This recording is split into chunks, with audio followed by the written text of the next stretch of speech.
तिफन कविता महोत्सवाच्या सन्माननीय अध्यक्षा, मराठीच्या ख्यातनाम कवयित्री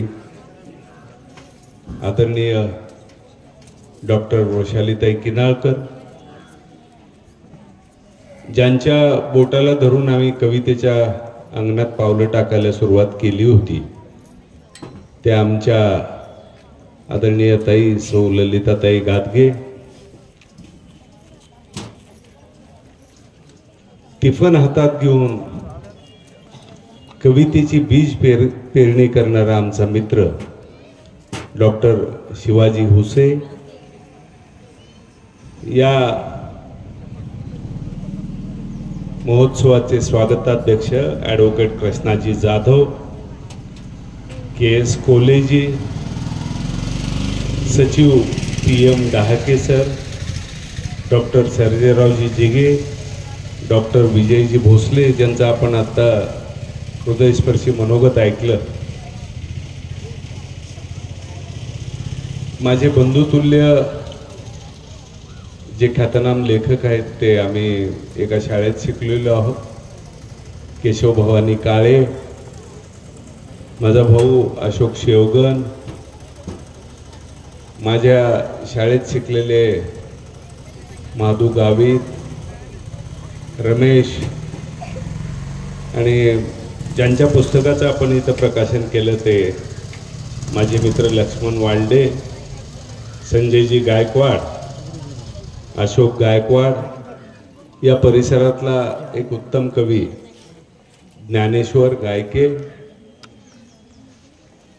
उपस्थित सर्व सुजान श्रोते हो, आदरणीय लहाने सर आहेत तिथं बसलेले, आणि माझ्या भगिनींना आणि लेकरांना,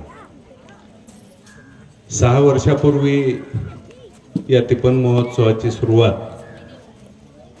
चाड्यावर मूठ धरून शिवाजी हुसे आणि त्यांच्या सहकाऱ्यांनी केली, पण त्या मुठीमध्ये कवितेची बीज होती, आणि त्या कवितेचं आज रोपटं झालेलं, झाड झालेलं आपणाला बघायला मिळतंय, हे आम्ही स्वतःला भाग्यशाली समजतो. हा तिफन महोत्सव महाराष्ट्राच्या कानाकोपऱ्यात पोहोचलेला आहे.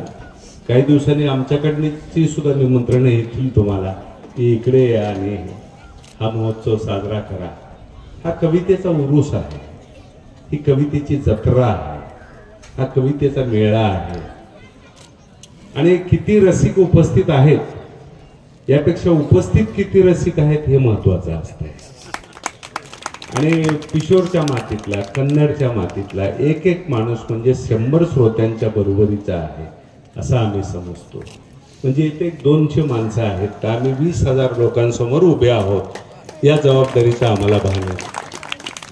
इतकी कविता तुमच्या अंतःकरणात मुरलेली आहे, आणि ती मुरवण्याचं काम, आणि जसं लोणचं मुरल्यावर अधिक रुचकर होतं, चवदार होतं, तशी इथं कविता चवदार झालेली आणि रुचकर झालेली आम्हाला बघायला मिळते. आणि या सगळ्याचं श्रेय doctor Shivaji Huse, doctor Bhosale sir, Jadhavji आणि तुम्हा सर्वांचं आहे. कवितेला रसिकाश्रय मिळालेलं मला ह्या भूमीत आल्यावर पाहायला मिळालं. शक्यतो असा अनुभवाला येत नाही, पण कविता उदंड आनंदानं इथं ऐकली जाते आणि म्हटली जाते, यासारखं भाग्य नाही तुम्हाला.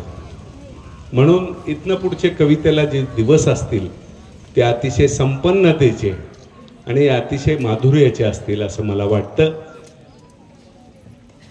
या म्हणजे निसर्गानं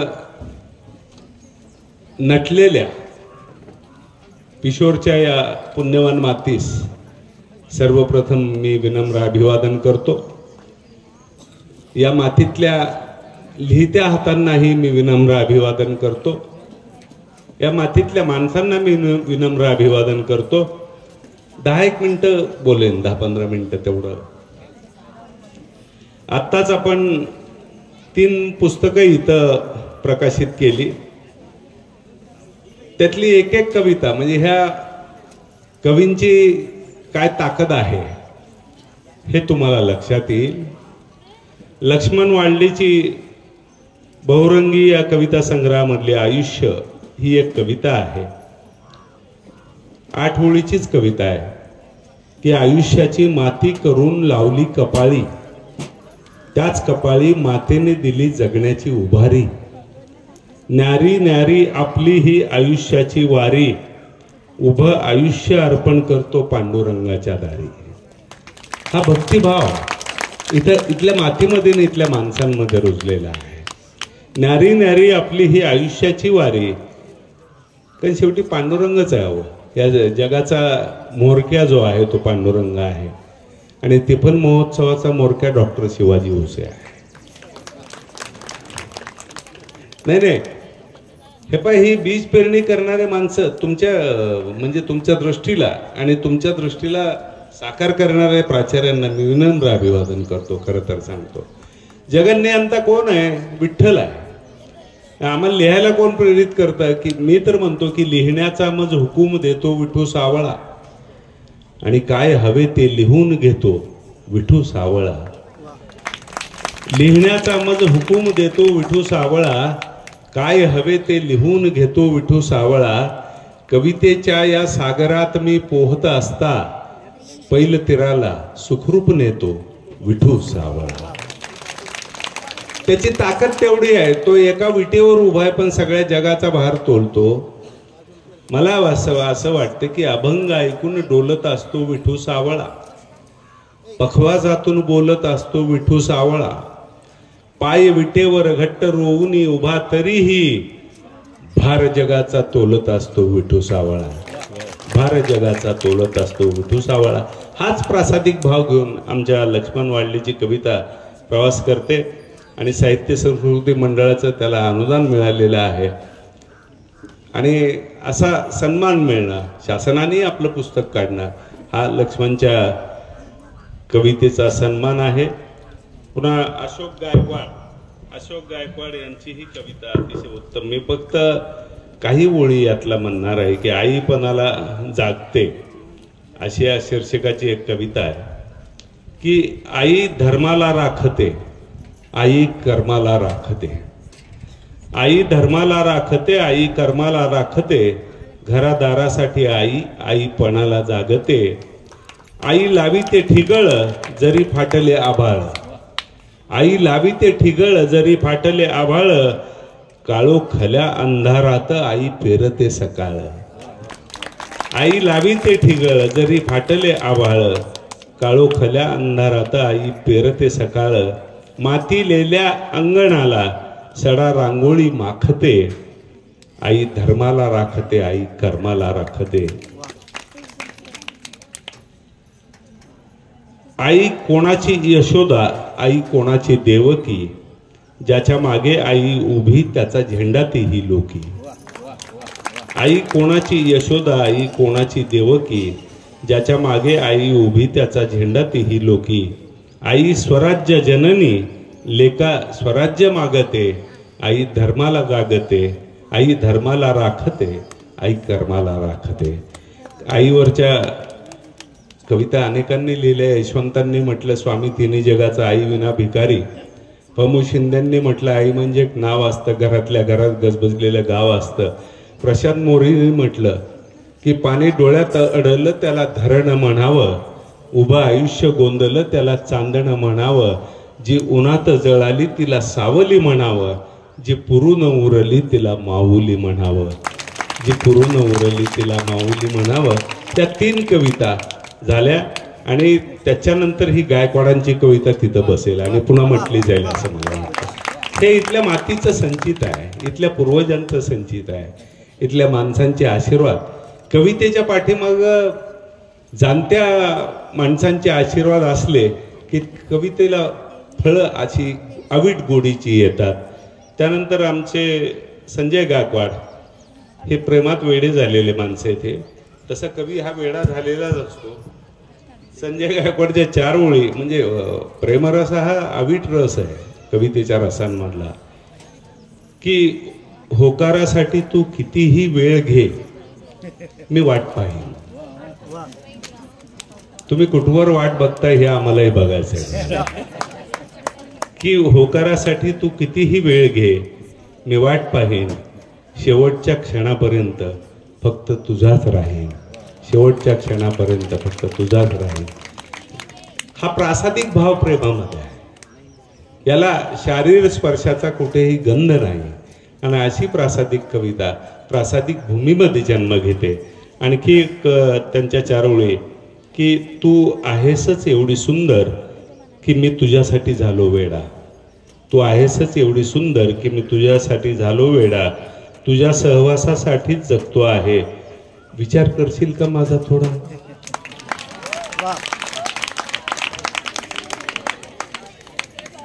तुमचं म्हणजे संजय गायकवाडांचं लग्न झालंय का? 40 पार. तुमची बायको आली का तुमच्यासोबत? नाही ना. तसं धाडस करू नका अशा कविता लिहिताना.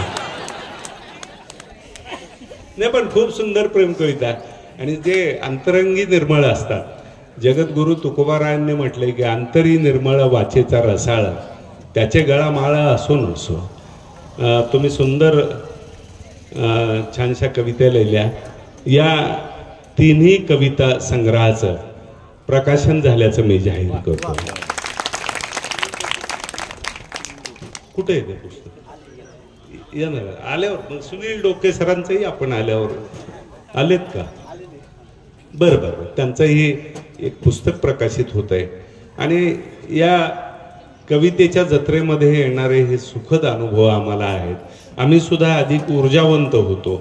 आम्हाला ही कवितेचा प्रवास चालायला बळ मिळतं, कवितेच्या प्रवासात चालायला बळ मिळतं. मी नेहमी म्हणतो की जोवर कुडीत माझ्या अंतिम श्वास आहे, जोवर कुडीत माझ्या अंतिम श्वास आहे, कविते तुझ्या दिशेने माझा प्रवास आहे. जोवर कुडीत माझ्या अंतिम श्वास आहे, कविते तुझ्या दिशेने माझा प्रवास आहे.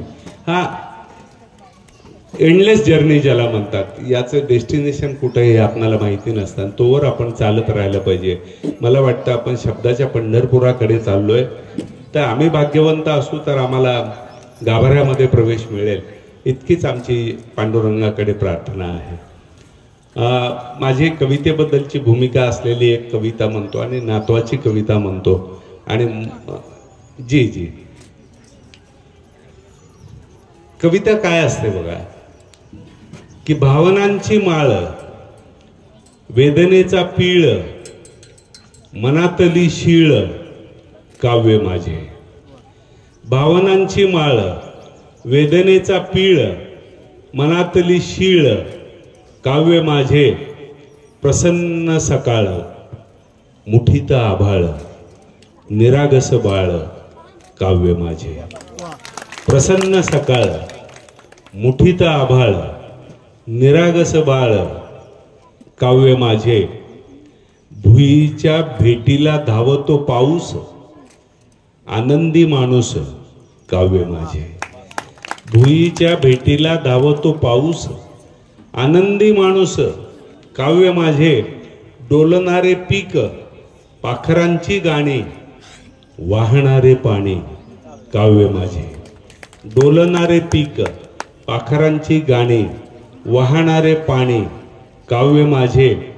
कवितेच्या खाली झोकदार सही, कवितेच्या खाली झोकदार सही, बोलणारी वही, काव्य माझे. कवितेच्या खाली झोकदार सही, बोलणारी वही, काव्य माझे. आशयाचा पोत, आनंदाचा स्रोत, खरे गणगोत, काव्य माझे. आशयाचा पोत, आनंदाचा स्रोत, खरे गणगोत, काव्य माझे. अक्षरांचे रान, जगण्याचे भान, माझा स्वाभिमान, काव्य माझे. अक्षरांचे रान, जगण्याचे भान, माझा स्वाभिमान, काव्य माझे. आणि सुगंधाची वस्ती, अत्तराची कुपी, सुगंधाची वस्ती, अत्तराची कुपी, हृदयाची लिपी, काव्य माझे. हृदयाची लिपी, काव्य माझे. आणि इथल्या प्रत्येक हृदयामध्ये मला कवितेची लिपी वाचता आली या निमित्तानं, हे मी अतिशय महत्त्वाचं समजतो. कवितेवर जीव वळवून टाकतात इथली माणसं. आणखी काय पाहिजे? माझ्यासारखा कवी ताई 300-350 किलोमीटरवरून आल्यात, आमच्या वृषाली ताई, मी लातूरहून आलो आणि इथं एवढा गोतावळा कवितेचा भेटतो. माझ्या हृदयाची भाषा तुमच्या हृदयाशी थेट संभाषण करते. याहून आनंद माझ्या जीवनात मला कधी मिळाला नाही, मी नम्रपणे म्हणतो. आणि तुमच्यासारखे रसिक मी आयुष्यात कुठेच पाहिले नाही, असं मी प्रत्येक ठिकाणी म्हणत असतो. पण किशोरमध्ये आणि किनाळकर ताईंच्या आणि गादगे ताईंच्या समोर मी खोटं बोलू शकत नाही. तुम्ही खरेच रसिक आहात आणि इथले कवी भाग्यवान आहेत की ज्यांना लोकांचं प्रेम मिळतं. हो, किती प्रेम, म्हणजे कालपासून मी कवितेच्या धुंदीत आहे. मी रात्री 1 वाजेपर्यंत कविताच म्हणत होतो. आम्ही ते कन्नडला गजानन रिसॉर्टमध्ये थांबलो आणि त्या साईबाबा नगरमध्ये गेलो आमच्या मित्रांकडे. सगळा कवितेचंच बोलणं, कवितेचंच चालणं असं होतं रात्री 1 वाजेपर्यंत. आणि परवा अशोक सोबतही कविताच म्हटल्या. त्यामुळं मला कवी म्हणून प्रचंड ऊर्जादायी हा प्रसंग आहे. एक या माझ्या लेखी बसलेल्या तिकडे त्यांच्याकरता एक कविता म्हणतो आणि पुन्हा नातीची कविता म्हणतो. या नाती आमच्या इथं आहेत, जी मित्राची ताई म्हणजे मैत्री म्हणजे ही म्हणायची ना कविता. मला आता लक्षात नाही, पुन्हा मी रिकॉल करून तुम्हाला व्हॉट्सअपवर पाठवेन प्लीज. जी जी, म्हणजे ताईंना माझ्या लक्षात आहेत कविता, हे माझं भाग्य आहे. योगीराज माने अधिकृत कवी झाला आज. तर लेक जिव्हाळ्याचं रानं, लेक आनंदाचं गाणं, भाग्यवंताला लाभते लेक सद्गुणाची खाण. लेक जिव्हाळ्याचं रानं, लेक आनंदाचं गाणं, भाग्यवंताला लाभते लेक सद्गुणाची खाण. लेक लक्ष्मीचं पाऊल, लेक सुखाची चाहूल. लेक लक्ष्मीचं पाऊल, लेक सुखाची चाहूल. काळजाच्या अंगणात लेक सुगंधाचं फूल. लेक ममतेचा मळा, लेक जीवापाड लळा. घर प्रेमाचं मंदिर, लेक लाडाचा सोहळा. लेक घराचं संगीत, लेक पिढ्यांचं संचित. लेक घराचं संगीत, लेक पिढ्यांचं संचित. लेक घराचं संगीत, लेक पिढ्यांचं संचित. माय बापाच्या जीवाला लेक गळ्याचं ताईत. लेक जिजाऊ सावित्री, लेक अहिल्या बहिणा. लेक जिजाऊ सावित्री, लेक अहिल्या बहिणा. नेया बाळाला कीर्ती, लेक घराचा दागिना. लेक मनाचं पैंजण, लेक दिवाळीचा सण. खऱ्या मायेचा ओलावा, लेक पुण्याईचं धन. लेक ज्ञानोबाची ओवी, लेक तुकोबाची गाथा. लेक ज्ञानोबाची ओवी, लेक तुकोबाची गाथा. जेथे लेकीचा सन्मान, तेथे टेकवूया माथा. जेथे लेकीचा सन्मान, तेथे टेकवूया माथा. नातवाची एक कविता म्हणतो जी आवडते सर्वांना. आजोबाच्या भूमिकेमध्ये आहेत, त्यांना ती थेटपणे पोहोचते. असं म्हणतात की नातवाचा पहिला मित्र म्हणजे आजोबा असतो आणि आजोबाचा शेवटचा मित्र म्हणजे नातू असतो. आजीची नातीची पहिली मैत्रीण म्हणजे आजी असते आणि आजीची शेवटची मैत्रीण म्हणजे नात असते. नवीन फ्रेंडलिस्ट क्रिएट होत नाही या वयामध्ये. जे जुने दोस्त आहेत तेच आपल्या आयुष्याच्या शेवटपर्यंत राहतात. कविते शीर्षक आहे नातवाचे हात. माझ्या गळ्या भवताली नातवाचे हात. माझ्या गळ्या भवताली नातवाचे हात. आयुष्याला झाली पुन्हा नवी सुरुवात. माझ्या गळ्या भवताली नातवाचे हात. आयुष्याला झाली पुन्हा नवी सुरुवात. कधी ओढे चष्माने, कधी ओढे मिशी. त्याच्या हसण्याने माझ्या घरट्याला खुशी. कधी ओढे चष्मा आणि कधी ओढे मिशी. त्याच्या हसण्याने माझ्या घरट्याला खुशी, दुडू दुडू पावलाचे ठसे अंगणात, दुडू दुडू पावलाचे ठसे अंगणात, आयुष्याला झाली पुन्हा नवी सुरुवात. कधी कधी धावत येऊन पाठीवर बसे, टिगडिक टिगडिक घोडा म्हणत खुदू खुदू हसे. कधी कधी धावत येऊन पाठीवर बसे, टिगडिक टिगडिक घोडा म्हणत खुदू खुदू हसे. सुखावते मला मऊ कापसाची लाट, सुखावते मला मऊ कापसाची लाट, आयुष्याला झाली पुन्हा नवी सुरुवात. घरभर सांडलेले बोबडे बोल, नातवाच्या शब्दाला करोडोचे मोल. घरभर सांडलेले बोबडे बोल, नातवाच्या शब्दाला करोडोचे मोल.